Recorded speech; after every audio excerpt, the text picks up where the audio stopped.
Okay, so now that we're ready to actually play our recorders, let's review some of our recorder basics. So first of all, how do we even hold our recorder?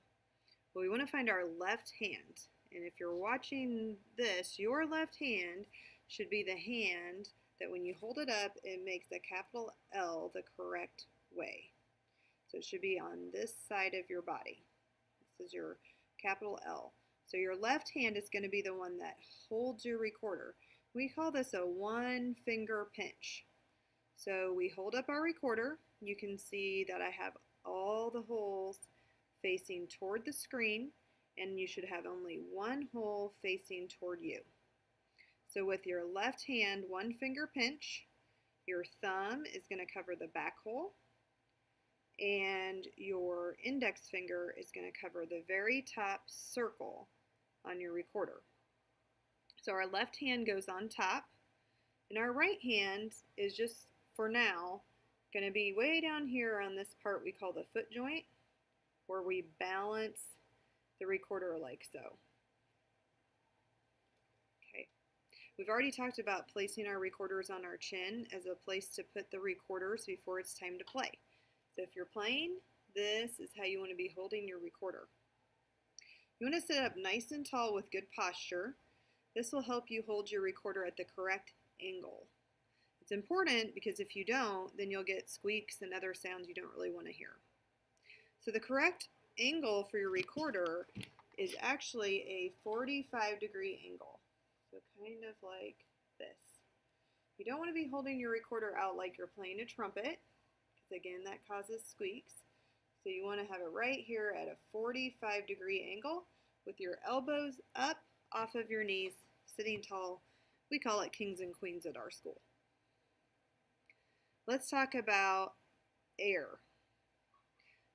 When we think about air with our recorder, we want to use warm, slow air, kind of like this, like you're fogging up a mirror on a car when it's cold.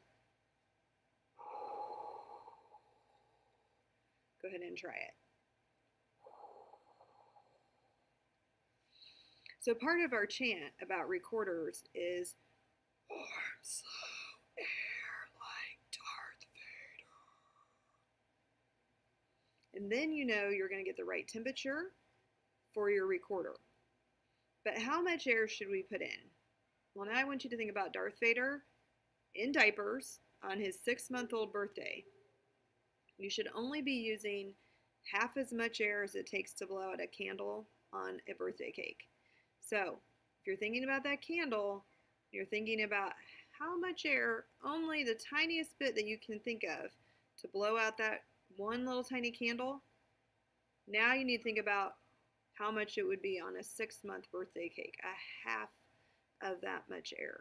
Just a tiny bit of air, and it needs to be warm and slow. All right, the only other thing we have to talk about is using our tongue. And when we use our tongue, we want to be starting and stopping our air with our tongue. We want to do something like this when we're playing recorder. Rather than